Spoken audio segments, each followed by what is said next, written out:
continuing story of Peyton Place.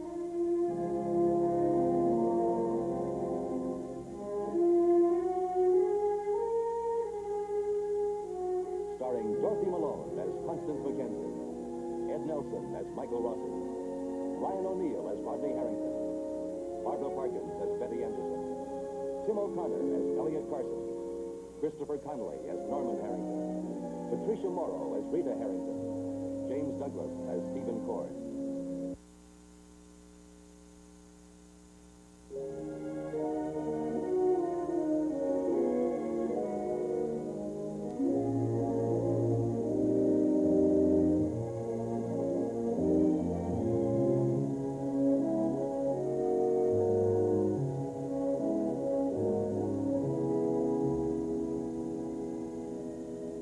Betty Anderson Cord once again has involved Rodney Harrington in her marital problems.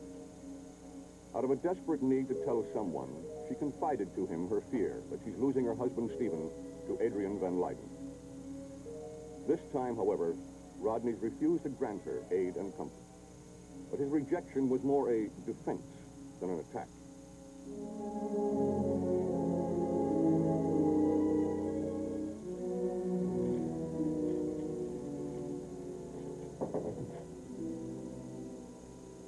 At least you knocked.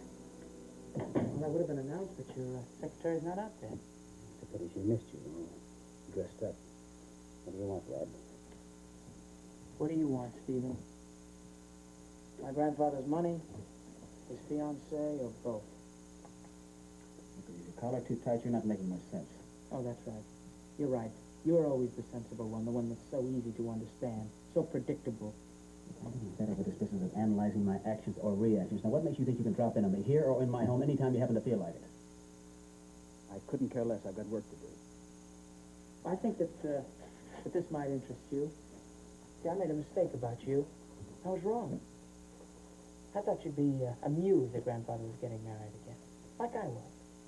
But that's not sensible, is it? Because if he gets married again, Adrienne gets all that money, so I guess you had to work fast, didn't you? Now, what do you take, Rod?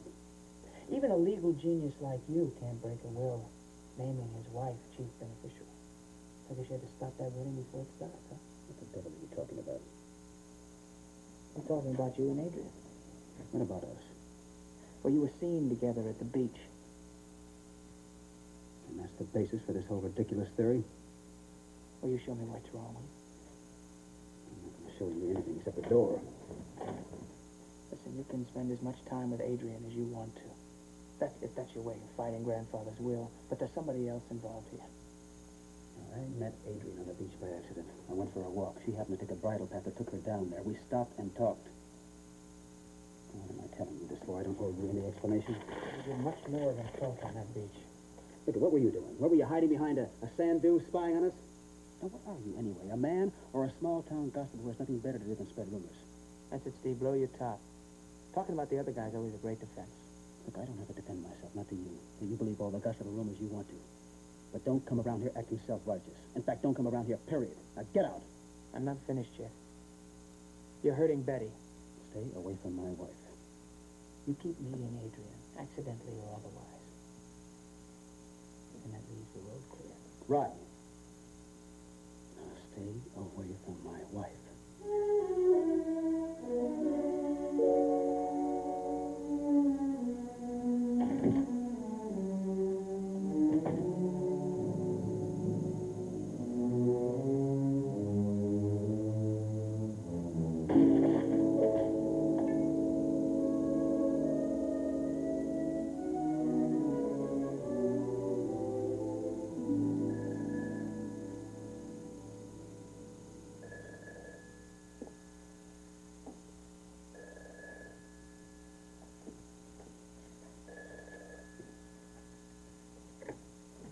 Yes?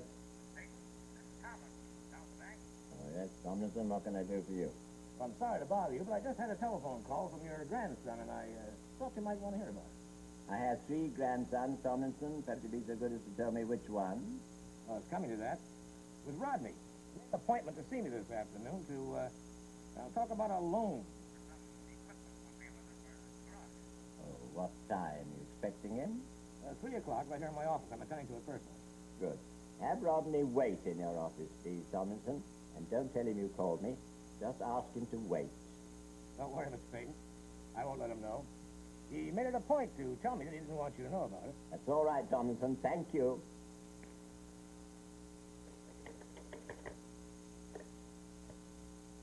Weber, come in at once, will you please?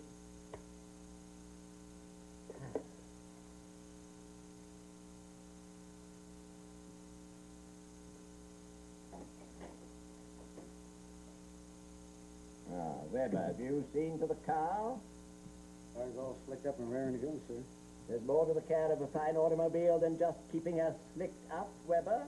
You don't have to tell me that, Mr. Payne. I feel towards that car like it was my own baby. Then I take it you've taken care of that scraping there. Scraping sound? There's no scraping sound, sir. That motor purrs like a pussycat. Last time I rode in her, I distinctly heard an unpleasant sound. I'd like you to check her over thoroughly.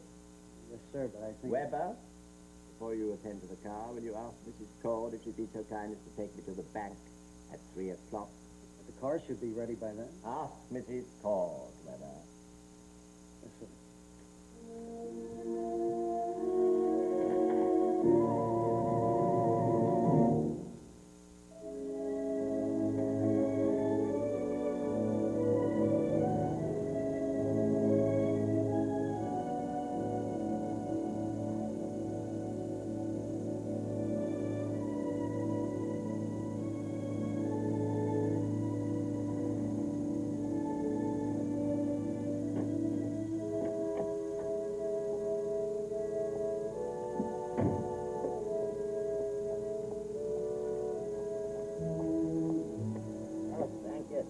I can manage by myself.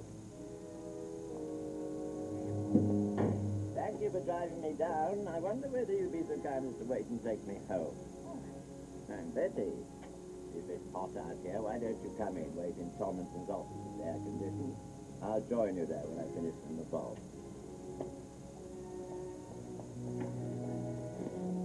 Thank you.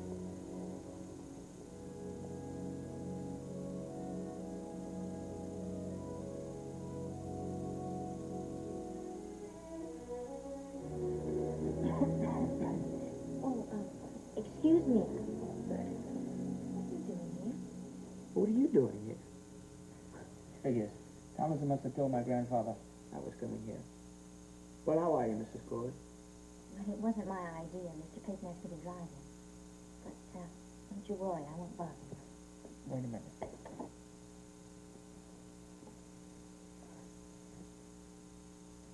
I want you to try and understand something. Never mind. You have problems of your own. Yeah, and you're most of them. I'm sorry I've been bothering you. I thought we were friends. Friend? I don't want to be your friend, Betty. How do you think it feels to be good old friendly Rodney? Somebody to confide in. Yeah, I'm not a block of wood. Now, you know how I feel about you. You expect me to act like a third party, a professional marriage All couple. right. I told you I'd leave you alone. There's only one person to talk to. That's your husband. Well, what can I say to him?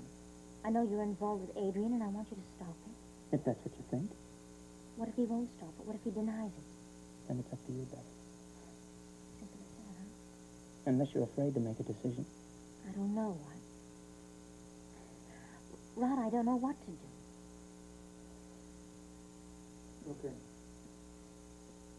Well, I'm not scared then. Wring your hands, cry a lot. Or better yet, get somebody to make the decision for you. Well, I didn't come here to talk to you. No, but you're here, and as long as you're here, you might as well listen to the rest of what good old friendly Rodney has to say. You're a big girl, Betty. It's about time you decide what you want.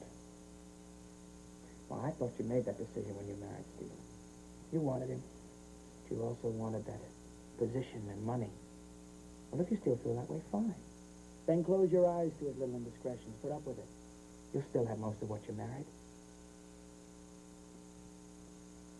But if you can't take it, you want all or nothing, then leave him. Decisions are very simple for you, aren't they? Sink or swim, stay or leave.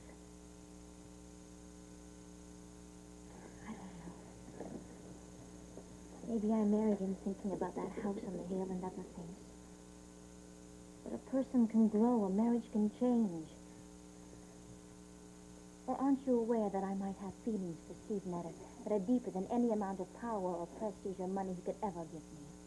Now, if it were just a simple decision, Rodney, I wouldn't have bothered you in the first place.